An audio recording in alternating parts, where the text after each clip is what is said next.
Prenez un thé, un café, installez-vous. Aujourd'hui on parle de l'attitude de la girl boss. Bien évidemment cette vidéo s'applique aussi aux garçons si vous voulez être un boy boss, mais c'est juste que vu qu'il y a beaucoup de filles qui regardent ma chaîne, je me suis permise de mettre girl boss. Coucou mes stars, j'espère que vous allez bien, je suis très heureuse de vous retrouver aujourd'hui dans une nouvelle vidéo qui va parler un petit peu d'attitude, de mindset. J'adore ce genre de vidéo et j'espère qu'elle va vous plaire aussi. Bonjour aussi aux nouveaux et aux nouvelles, merci d'avoir cliqué sur cette vidéo. J'espère que le contenu de ma chaîne va vous plaire.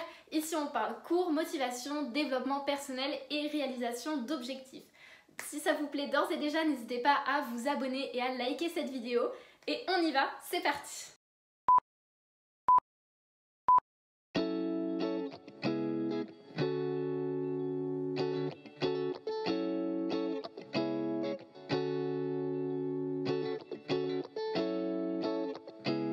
Qu'est-ce que la girl boss? Alors pour moi la girl boss, tout passe dans l'attitude. En fait, il n'y a rien de physique, tout passe dans la tête et dans son mindset et c'est pour ça que c'est abordable à toutes et à tous.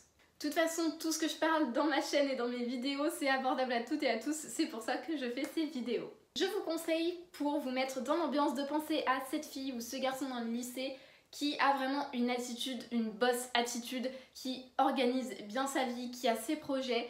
Et vous allez voir qu'on va essayer de suivre un petit peu cette logique tout au long de la vidéo. C'est quelqu'un qui a un caractère bien précis. En général, il et elle sont plutôt indépendants, mais ça peut aussi être quelqu'un d'extraverti ou introverti. En fait, là, on va pas chercher à transformer la personne que vous êtes, mais à affirmer la personne que vous êtes. C'est vraiment quelqu'un qui sait ce qu'il veut, mais ça lui est propre. La base. Pour moi, l'attitude de la girl boss passe souvent par la manière dont on s'exprime. C'est quelque chose qu'on m'a demandé en DM et j'avais hâte de vous le faire. Si tu te reconnais, je suis désolée, ça fait un petit moment que tu me l'as demandé et c'est très intéressant et j'ai enfin trouvé une vidéo pour vous en parler. C'est la manière dont on s'exprime à l'oral et ça va vous aider pour tout ce qui va être oral en matière de cours, en matière d'examen. Moi je pense notamment au grand oral parce que je le passe cette année et je vais vous donner tous mes petits tips pour passer à l'oral et réussir un oral ou un entretien. Premier élément, c'est vous qui dominez. Vous êtes là pour faire un oral, les gens sont là pour vous écouter. C'est vous qui avez la situation en main. Pourquoi c'est toujours génial d'avoir la situation en main? Parce qu'on a le contrôle. C'est quelque chose que je vous explique souvent, du fait d'avoir la responsabilité de quelque chose. Pour beaucoup, c'est vraiment un poids sur les épaules. Mais non, en fait, c'est une bonne nouvelle parce que quand on a une responsabilité, c'est qu'on a le contrôle et qu'on peut agir sur cette situation. Donc là, vous pouvez agir, vous pouvez réussir votre examen puisque tout repose sur vous. Alors attention, quand vous faites un oral en groupe, là c'est un petit peu plus compliqué. Et donc le public est là pour vous écouter. Donc c'est une très bonne chose puisque c'est vous qui allez leur apporter des éléments. Ils n'attendent que ça, ils sont là pour ça. Si peut-être vous faites une conférence, ils ont payé pour ça. Donc, c'est une bonne nouvelle. Au niveau des petits tips que je peux vous donner, déjà, apprenez votre oral comme il faut. Il y en a qui disent qu'il ne faut pas l'apprendre par cœur parce que ça se voit. Moi, je m'en fiche, je suis capable de faire du théâtre, donc je l'apprends par cœur, quasiment au mot près. Et après, je fais mon petit jeu d'acteur en disant peut-être que nous pourrions dire que si nous réfléchissons, c'est-à-dire que... Et je prends mon temps pour parler, mais c'est du théâtre, je l'ai appris par cœur, je le connais par cœur de A à Z, cet oral. Ensuite, le niveau du stress, ça c'est clairement la partie la plus dure à gérer, le stress. Je sais que ça me fait souvent oublier 1 à 2 phrases par oral à chaque fois. Il y a une toute petite partie que je loupe, c'est pas très grave. Ce que je vous conseille, moi ce que je fais, c'est que je prends une grande inspiration. Juste avant l'oral, je suis devant tout le monde, pendant que le prof il note mon prénom sur la copie en attendant de me noter. Je prends une grande respiration et après je regarde tout l'auditoire. Je regarde chaque personne pour savoir qui est où je vais parler. S'il y a des personnes qui vous déstabilisent pendant un oral, repérez où elles sont et ne les regardez pas. Ça peut être elles vous déstabilisent parce que c'est vos amis ou parce que c'est quelqu'un que vous aimez pas qui juge les gens. Et comme ça vous savez qui regarder, où regarder et évitez de trop regarder le prof. Faites comme si c'était un ensemble de personnes que vous êtes en train de donner une conférence. Et mon autre petit tips, c'est de passer en premier. Ça fait peur à beaucoup de gens, mais moi je préfère de 1, je stresse plus. Après en fait ça évite que le stress il monte trop pendant toute l'heure où je vais regarder les autres passer et me dire oh, ce que j'ai fait c'est nul, etc. Non, je passe en première, je regarde pas ce que les autres ont fait, j'y vais tête baissée. Ensuite, les profs et le jury, l'auditoire sont plus indulgents pour ceux qui passent en premier. Carrément même, ils vous admirent, ils sont en mode oh, elle est passée en première là? Oui. Ensuite, relativiser. Déjà, tout le monde stresse. La plupart des gens, là je parle pour les oraux en classe, la plupart des gens sont en train de se répéter l'oral dans leur tête. Pendant que vous passez, ils vous regardent même pas, ils vous écoutent même pas. Donc ils sont en train de penser à leur truc, surtout si vous passez en premier, il n'y en a pas un qui va vous écouter. Ensuite, personne ne va s'en souvenir. Dans 2 minutes, tout le monde aura oublié votre oral et ils vont penser que au leur. Et vous pouvez être sûr que dans 1 semaine, quand tout le monde sera passé, ils vont penser que à leur passage, à se dire est-ce que c'était bien, est-ce que j'ai pas parlé trop vite, etc.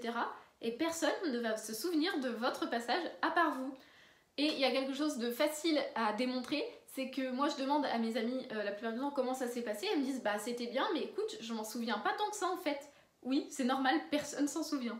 Et enfin dernier conseil, ça va être dans le jeu d'acteur. Faites comme si c'était votre métier. Vous êtes là pour ça, les oraux c'est quelque chose que vous faites tous les jours, vous le faites 10 fois par jour. Du coup ça devient une routine, vraiment mettez-vous ça dans le crâne en mode c'est mon métier, je fais ça 30 fois par jour, je sais faire.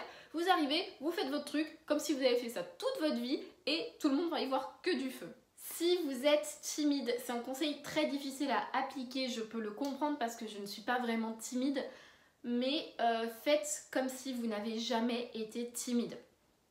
La timidité, c'est quelque chose qu'on définit soi-même. Je suis timide, je me dis que je suis timide. Puisque je dis que je suis timide, les autres disent que je suis timide, donc tout le monde dit que je suis timide. Si vous arrêtez de dire bah non, moi je suis pas timide, du coup les autres vont dire bah non, elle est pas timide, et vous allez agir comme quelqu'un de pas timide, donc vous ne serez pas timide. J'espère que la logique est suivie, c'est pas facile à expliquer, mais faites comme si vous n'étiez pas timide du tout. La création de la girl boss. Je vais vous faire un mini guide pour atteindre cette attitude avec tous mes petits tips. On va commencer par les vibrations. C'est quelque chose d'assez flou, je suis en train de le lire dans un livre en fait, donc je me renseigne sur le sujet. Pour commencer, les musiques. Alors déjà, pour moi, les vibrations, c'est vraiment comme si vous aviez une aura autour de vous. C'est une aura que vous avez autour de vous. Et c'est quelque chose qui émane de vous et qu'on peut sentir. C'est des questions d'énergie. Et justement, les personnes assez sensibles vont sentir vos vibrations, vos énergies. Il y a genre les 90% de la population sentent ces vibrations. Et donc c'est très important d'avoir de bonnes vibrations parce qu'avant même que vous parliez, avant même que vous fassiez une expression du visage, on sent vos vibrations. Pour ça, premièrement, la musique, c'est hyper important et énormément de gens se trompent entre guillemets là-dessus, à mon avis. Vous écoutez des musiques extrêmement tristes, extrêmement violentes pour la plupart, enfin surtout pour notre génération je dirais. On écoute du rap, des chansons violentes, et il y a des raps qui sont bien, mais la plupart sont violents, insultants, et vous allez émaner ça. Je vous jure que cette attitude va émaner de vous, et c'est absolument horrible. Écoutez de la pop ou des bons sons de vibration. Je sais qu'il y en a sur YouTube littéralement des sons de vibration. Moi ça me plaît pas plus que ça, je préfère écouter mes chansons habituelles, mais j'écoute des chansons positives, parce qu'il y a des chansons qui sont tristes que j'aime écouter, il y a du rap que j'adore écouter, mais pas en toutes circonstances. Et pour aller au lycée quand il est 7h, je peux vous assurer que j'écoute que de la pop pour avoir une bonne énergie. Et d'ailleurs, on me le dit tout le temps, mais Lily, comment tu fais pour sourire? Il est 8h du mat. Et ben j'écoute de la pop, j'écoute Britney Spears et Nicki Minaj à balle, d'accord? Ensuite, votre état d'esprit. Ce que je vous conseille, ça se règle en une seule phrase pour moi. Vous vous levez le matin et vous vous dites « Aujourd'hui est mieux qu'hier et je vais faire de mon mieux ». Cette phrase, elle va régler tous vos problèmes au niveau de l'état d'esprit.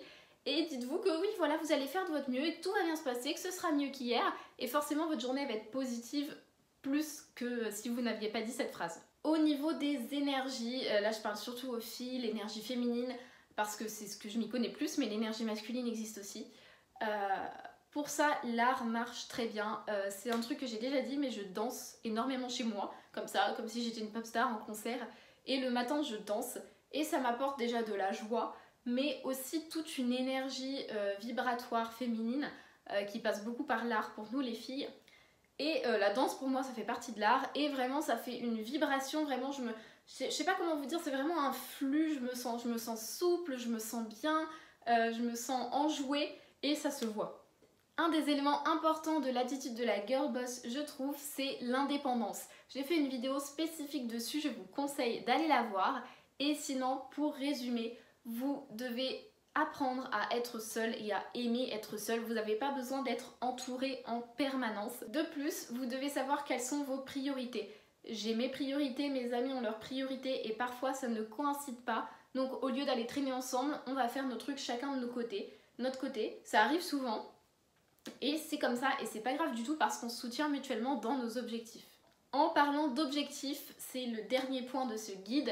il faut prioriser à fond vos objectifs. En fait, votre objectif ou vos objectifs, ça va être votre point d'arrivée et vous allez essayer d'y arriver par un chemin ou différents chemins. Peu importe s'ils vont droit ou qu'il y a des détours, mais vous allez essayer de les atteindre. Pour ça, vous allez faire des actions. Et les actions, c'est clairement ce qui vous définit. C'est-à-dire que peut y avoir des rumeurs sur vous, mais les actions vont soit justifier les rumeurs, soit démontrer l'inverse. Et tout passe par les actions. Donc suivez vos objectifs, ne vous laissez pas influencer. J'en profite pour dire qu'il ne faut pas se laisser abattre par le regard des autres et le jugement des autres. C'est quelque chose qui a existé, qui existe et qui existera malheureusement. Et tout le monde se fait juger, vraiment, je ne connais pas une seule exception. Donc tant pis, c'est comme ça, si les gens aiment gossiper, bah, qu'ils gossipent et vous avancez, vraiment ne vous laissez pas atteindre. Si je prends mon exemple et que je me laissais atteindre par du coup l'avis des autres, j'aurais fermé ma chaîne YouTube depuis longtemps alors qu'elle est en train de croître littéralement et que mes objectifs sont en train de se réaliser, ce qui est vraiment incroyable pour moi. Je suis épanouie, j'aide les gens et si j'écoutais le jugement des autres, j'aurais pas eu tout ça. Bah c'est clairement trop nul. Le plus important, c'est votre petit truc à vous, j'appelle ça comme ça, c'est ce qui vous définit, ce qui fait votre essence. En ce moment j'utilise la philo partout, excusez-moi. Et en fait ça va être vraiment votre personnalité, vos particularités, ce qui va vous démarquer des autres. Et ça c'est super important. Chacun émet des vibrations et on a tous des vibrations différentes. Certaines se ressemblent et c'est comme ça justement que se créent les groupes d'amis la plupart du temps.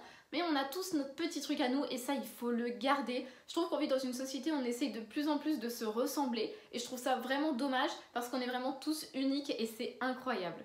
Donc moi je veux que vous gardiez votre personnalité et qu'on l'exploite pour voir au maximum qui vous êtes. Ça passe bien évidemment par ne pas avoir peur du regard des autres. J'en ai déjà parlé mais les gens vous regardent en permanence. C'est comme ça, ils vont vous oublier dans 2 minutes, c'est comme ça. Je sais pas, moi par exemple je fais mes vlogs, sur le moment beaucoup de gens me regardent. Alors parce qu'une fille part toute seule dans le couloir, donc effectivement ça attire les regards. Une fois qu'ils voient que je fais mon vlog, certains rigolent peut-être, et 2 minutes après ils ont oublié. Plus jamais ils vont se souvenir de moi. Là on peut enfin s'intéresser à l'apparence. J'en ai pas parlé jusqu'ici parce que je vous ai dit que pour moi ça passait surtout par l'attitude et ce qu'il y a dans notre tête. Mais l'apparence va refléter ce qu'il y a dans notre tête. Donc là, je vous encourage à assumer votre style vestimentaire, à le changer si vous en ressentez le besoin pour qu'il reflète votre personnalité. Je sais que moi j'ai un style plutôt... j'ai des pièces en fait basiques, pas mal, et il y a toujours une pièce bien colorée, bien pop qui va venir rehausser la tenue. La plupart du temps c'est du vert. Et je sais que c'est ce qui me définit. D'ailleurs, petite anecdote, je sais pas si tu regardes mes vidéos, je sais pas si tu vas te reconnaître, mais j'ai une amie qui discutait avec d'autres de ses amies, dont certaines qui me connaissaient pas. Et en gros, elle disait oui, machin, Lily et tout, elle parlait de moi. Et du coup, il y a quelques-unes de ses amies qui ne savaient pas de qui on parlait. Du coup, elle dit, mais c'est qui Lily? Et ma pote a répondu, bah, tu sais, la petite toujours habillée en vert là. Et les filles avec qui elle parlait m'ont reconnue directement. Et ça me fait trop rire parce qu'en quelques mots, on m'a défini, on sait direct qui je suis. Alors là, je prends l'exemple de la couleur verte parce que ça me définit. Mais ça peut être quelqu'un qui porte toujours des couleurs vives, quelqu'un qui a toujours de super coiffures, un super trailiner. Ça peut être vraiment n'importe quoi. Je sais qu'il y a quelqu'un dans mon lycée qui est connu parce qu'il est trop lent. Et je trouve ça drôle parce que c'est votre personnalité, c'est votre truc à vous. Et on vous reconnaît pour ça. Pour aller plus loin, mes 5 derniers conseils pour avoir l'attitude de cette girl boss, c'est parti. Premier conseil, savoir se faire passer avant les autres. Pour certains c'est une évidence, pour moi maintenant c'est une évidence, mais il y en a pour qui c'est encore difficile. C'est votre vie, vous êtes le personnage principal, the main character, et vous pouvez vous faire passer avant les autres. Bien sûr, il n'est pas question de s'isoler, de ne penser qu'à soi, d'être égoïste, mais simplement dans la vie, parfois il faut faire des choix, et faites les choix en fonction de vous. Deuxième conseil, on renvoie l'énergie qu'on reçoit, on reçoit l'énergie qu'on envoie. C'est pour ça que je m'intéressais beaucoup aux vibrations tout à l'heure.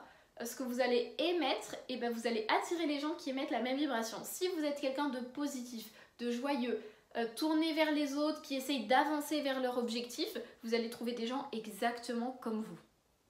Troisième conseil, mieux vaut être seul que mal accompagné. Tout le monde connaît cette phrase et elle est vraiment, vraiment vraie. On parlait de son entourage, et ben si vous ne trouvez personne, vous ne trouvez personne. Il n'y a aucune honte à être seul. Si vous avancez vers là où vous voulez aller et que vous assumez ce choix, bah, personne ne va vous en empêcher.